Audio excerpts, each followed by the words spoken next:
Marilyn Karish got a phone call from a man claiming to be her grandson. He said he was in a car accident in Canada and needed $8,400 to get home. Karish was... This is CBS Local 2 News this morning. Good morning. It is 6:30 on this Thursday morning. Thanks for joining us. I'm Tom Tucker. Jennifer Daniels has the morning off. We'll get to your top news in just a moment. But first, let's check in with meteorologist Rob Bradley to find out what is happening weather-wise today. Rob, pretty warm across the valley yesterday. Will we see more of that today? Oh, yeah. For one last day, we'll have your full forecast in just a few minutes. Tom, back to you. All right. Thanks, Rob. We appreciate that this morning. Guilty is the verdict for a Coachella man for his role in the murder of an Indio cab driver. 30-year-old Fabian Perez was found guilty of first-degree murder in the death of Carlos Cardona, who was killed in Indio back in 2003.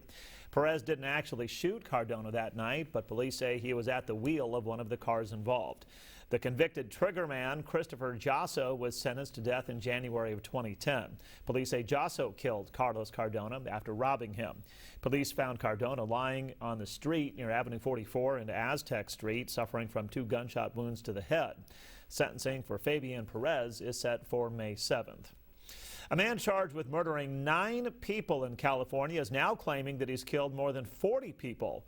51-year-old Jose Manuel Martinez told investigators yesterday that he carried out the crimes over a 30-year span while working as an enforcer for a Mexican drug cartel. Prosecutors say they believe him because of all the details he's provided.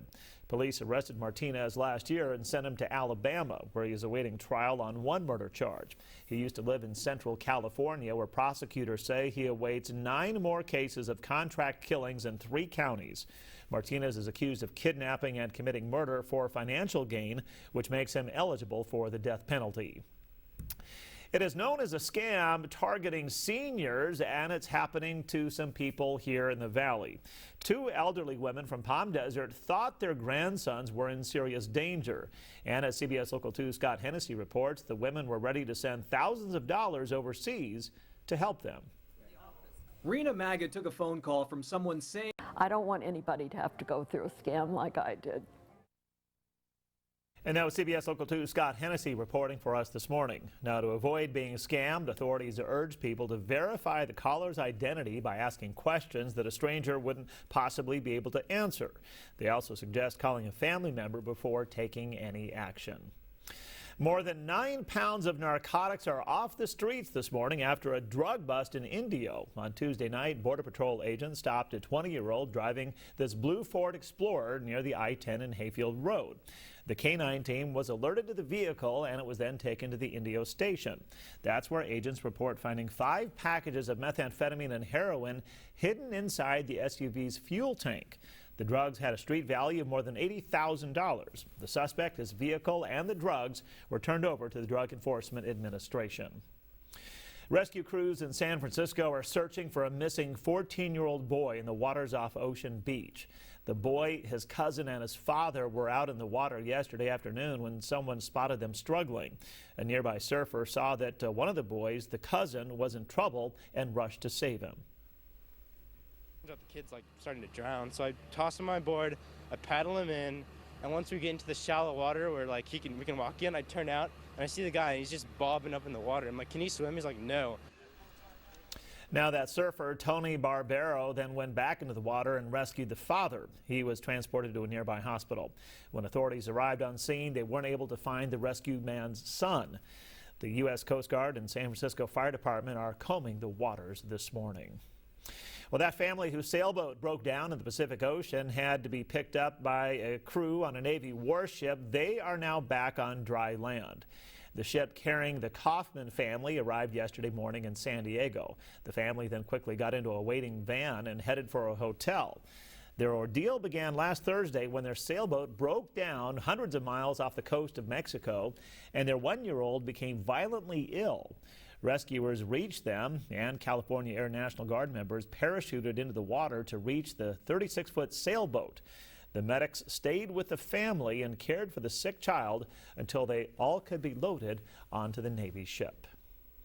Still ahead this morning, Rob Bradley has a look at your full hour-by-hour forecast. You're watching CBS Local 2 this morning. We stand for you. by the middle of next week. So no kidding. A nice change. Yeah, a it's little rolling cool right down. back. Yeah, spring. Enjoy it while we can. The roller coaster ride. Yeah. Okay, thanks, Rob. You got it. All right, we have a couple of birthdays to celebrate today. Let's take a look. How about a happy birthday to Angela Zapata of Coachella? She's turning 27 years old today. Happy birthday, Angela. Enjoy your special day. You deserve it. How about a happy birthday to Lawson Hunter as well of La Quinta? He's celebrating his 11th birthday today. Happy birthday, you handsome brute. Have a little fun today.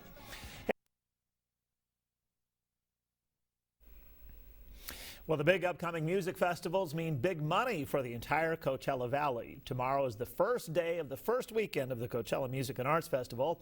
And CBS Local 2 Sam Cortese is live in Palm Springs this morning with more on the economic impact from Coachella and the Stagecoach Country Music Festival. Good morning, Sam. Good morning, Tom. Lots of money. We're in downtown and Twitter at local TWO, not the number 2. Tom, like I said earlier, you're probably going to be first in line to see Outkast and Lorde. And I think I found Lorde on YouTube. Here we go. You might know this song. Okay. Can you even hear it? I'm not sure. She kind of raps a little bit. Just kind of cool. Yeah. Be first in line. Yeah, maybe with a flower headband. I can get down with that. I can handle that. All right. All right, Tom. Maybe we'll go together. We'll stand in front with our hands in the air. Sounds good, Sam. All right. Thanks a lot for that little sample this morning. We appreciate it. Sam Cortese live in Palm Springs. All right, Olympic track star Oscar Pistorius is once again on the witness stand this morning. On the way, how prosecutors are hammering the double amputee in an attempt to make him crack. At the New York Stock Exchange, I'm Jill Wagner. Oscar Pistorius is back on the witness stand this morning in his murder trial. Prosecutors are once again confronting the track star, trying to make him crack. As Deborah Patta reports, yesterday the prosecution hammered the double amputee with graphic photos of the body of his girlfriend, Reva Steenkamp. Chief Prosecutor Harry Nell lived up to his... Time for a final look now at today's top headlines. Guilty is the verdict for a Coachella man for his role in the murder of an Indio cab driver. 30-year-old Fabian Perez was found guilty of first-degree murder in the death of Carlos Cardona, who was killed in Indio back in 2003. Perez didn't actually shoot Cardona that night, but the convicted triggerman was actually Christopher Jasso. He was sentenced to death in January of 2010. Sentencing for Perez, who was at the wheel of one of the cars involved, his sentencing is set for May 7th. Two grandmothers in Palm Desert say they're fortunate that they weren't scammed out of thousands of dollars this week. Marilyn Karish received a phone call from a man claiming to be her grandson. He said he was in a car accident in Canada and needed $8,400 to get home safely. Karish was ready to send the money when her caregiver suggested that she call a family member first. Turns out it was a scam. In a second case, Raina Maggot was ready to wire $1,900 from a drugstore to get her grandson out of a jail in Mexico.